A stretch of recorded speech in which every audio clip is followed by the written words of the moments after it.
시청자 여러분 안녕하십니까? 9월 8일 목요일 KBTV 브레이킹 뉴스입니다. 뉴욕 로클랜드 카운티의 서펀에서 교통사고가 발생해 한 학생이 사망했습니다.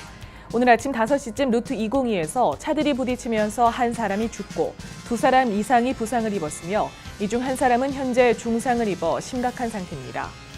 경찰은 사고가 난 차량이 갓길을 벗어날 정도로 크게 일어났으며 이 차에 타고 있던 대략 18살로 보이는 학생이 사망했다고 밝혔습니다. 또 아직 피해자의 신원은 밝혀지지 않았지만 옷차림을 볼 때 유대인으로 보인다고 덧붙였습니다. 이 사고로 오늘 아침 라임킬 지역의 루트 202는 전면 통제됐습니다.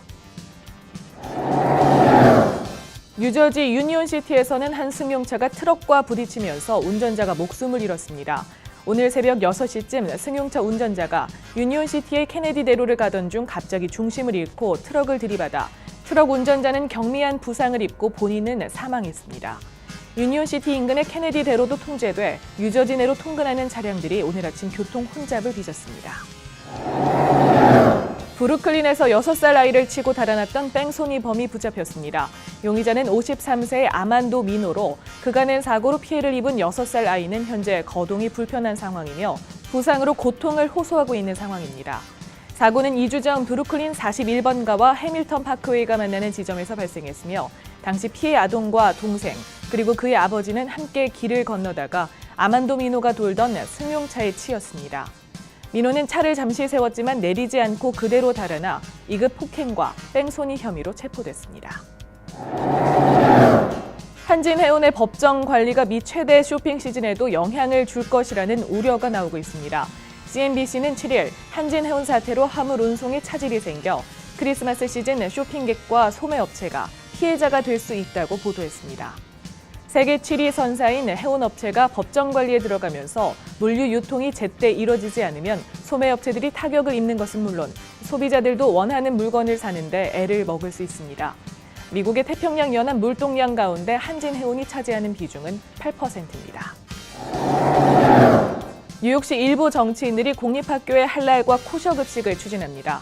데이빗 웨프린 뉴욕주 하원 의원은 학교당 25% 이상의 학생들이 할랄과 코셔 급식을 원할 경우 이를 옵션으로 넣는 조례안을 추진한다고 어제 밝혔습니다.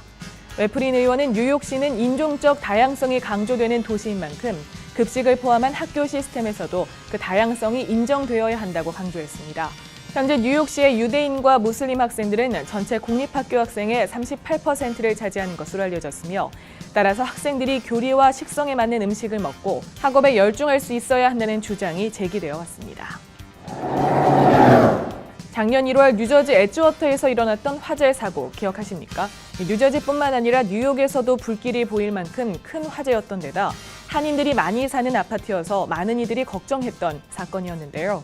화재가 났던 이 아발론 아파트의 재건축 계획이 어젯밤 공개됐습니다. 이 아파트의 개발사 대표 아발론 베이는 안전을 가장 우선순위로 두고 재건축하겠다고 밝혔는데 이번 재건축에 사용되는 건축 자재도 화재가 발생했던 건물과 똑같은 것으로 밝혀져 많은 논란을 빚고 있습니다. 작년 1월 이 화재로 집을 잃은 사람은 아파트에 살고 있던 240가구 500여 명에 달합니다. 퀸즈의 맥베스의 문을 열 예정이었던 노숙자 쉼터의 오픈이 몇 주 연기됐습니다.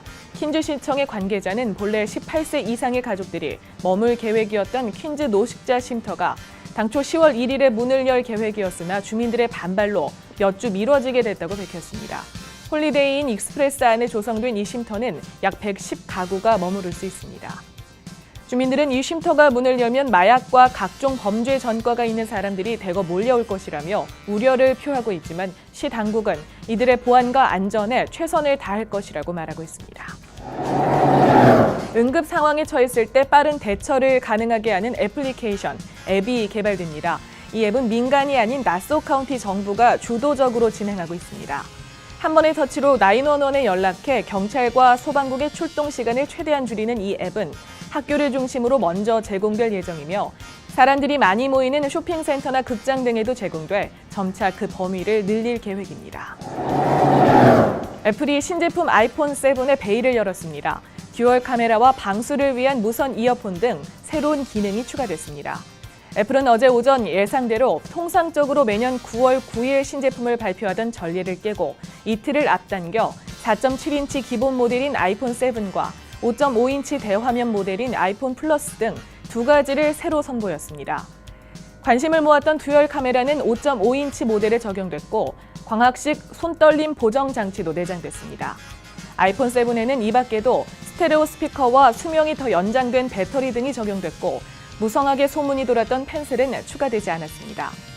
애플은 9일부터 아이폰 7, 아이폰 7 플러스와 애플워치 2 등의 예약을 받으며 정식 판매는 16일부터 시작됩니다.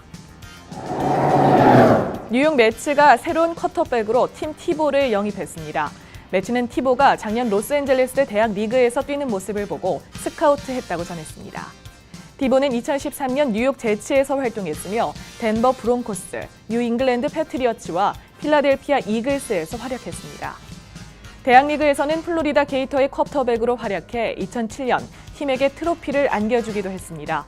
이로써 티보는 고등학교 이후 처음으로 정기 리그 활동을 시작하게 됐습니다.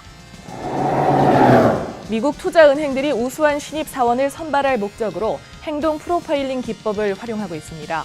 행동 프로파일링은 내적 행동 특성을 파악하는 것으로 이를 활용하는 기업 관계자는 학벌 중심에서 보다 공정한 경쟁 모델을 제공할 수 있다고 설명했습니다. 도이체방크 미 법인 영업부서는 이달부터 다양한 배경과 우수한 자질, 장기 근속 가능성이 엿보이는 사원들을 가려내기 위한 행동 프로파일링 기법을 활용하기 시작했습니다.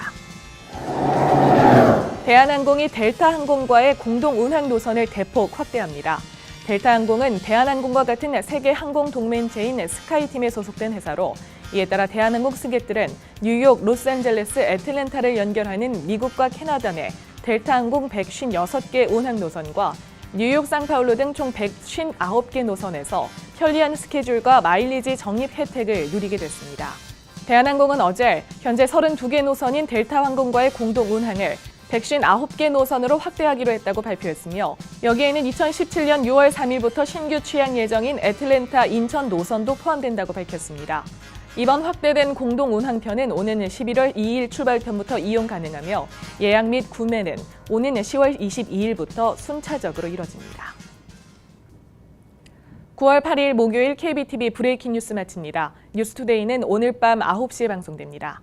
시청해주신 여러분 고맙습니다.